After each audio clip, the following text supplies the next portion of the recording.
Alright, welcome back. This is War 4. We're going up against SSX.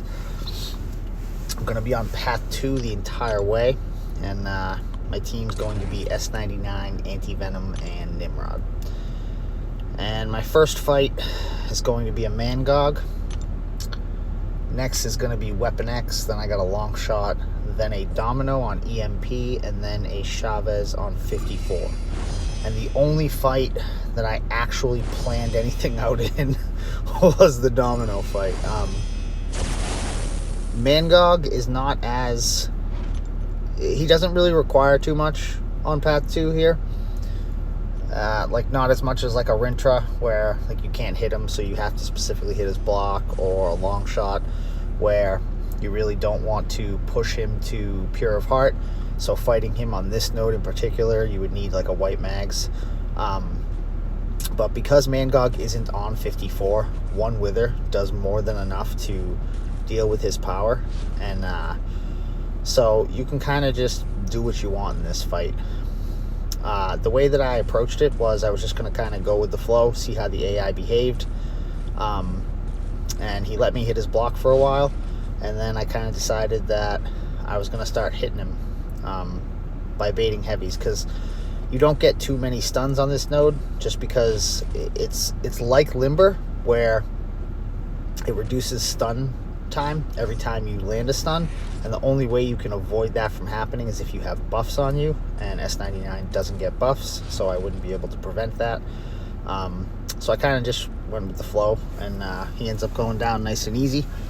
And then next up I have WeaponX, and realistically, the way I should have approached this WeaponX fight was just parry a bunch in the beginning to get my 10 Nimrod charges, whatever they're called. I still don't know what they're called. His protocol charges, I think, or something like that. But I don't end up doing that. I end up just hitting him. And I only get to 9 charges, and then naturally, as it switches from one mode to another, it ends up giving me my 10th, luckily.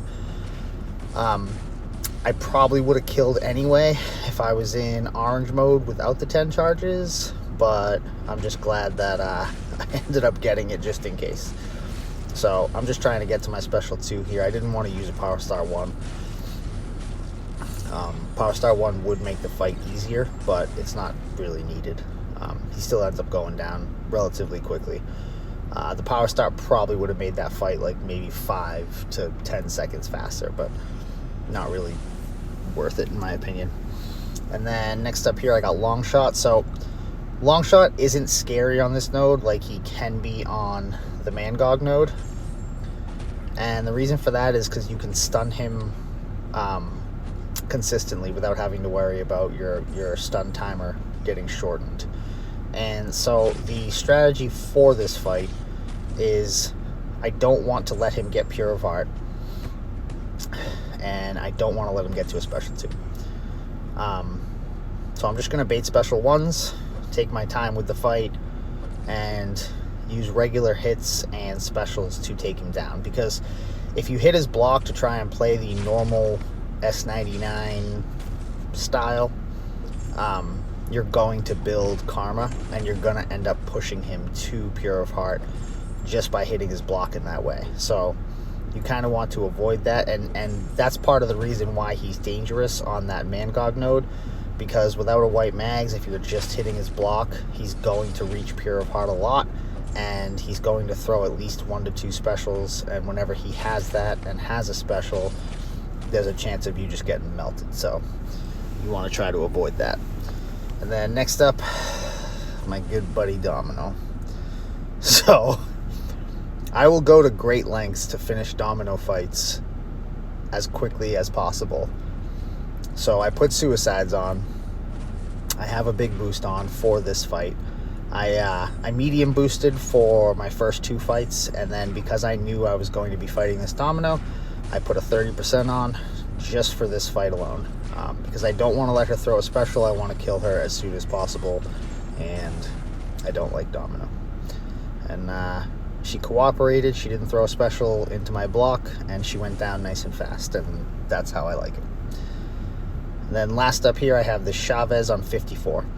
So unlike Mangog on this node, where you want to get some exhaustions and a couple withers, you don't really have to worry about that with Chavez.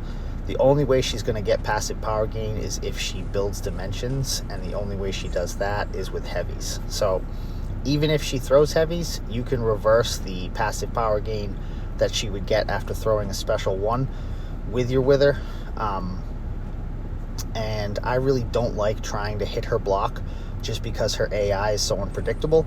There's been times where I've tried to build my ruptures by hitting her block, and she'll just randomly throw a heavy as I'm coming in to hit her. So I don't bother with that anymore, and I decided just to take this fight with regular hits, just for that reason. So she's cooperating with the special ones now. Normally, once she throws the first one, she gets open with them from there, and down she goes. So we ended up winning this one. Big shout out to SSX, shout out to Slay, TJ, Blaze, Char, a couple of guys over there that I know. Good luck for the rest of the season, guys. And this is our third Alliance Donut in a row, which I think might be a record in MCOC. I think 2 in a row might have been a record, but if it wasn't, then I'm pretty sure 3 in a row definitely has to be, and that's just really exciting. I'm really hoping that we can keep this momentum going and play like this for the rest of the season. It's just a really, really cool thing to be a part of right now. Yeah, that's all she wrote. Thank you very much for watching.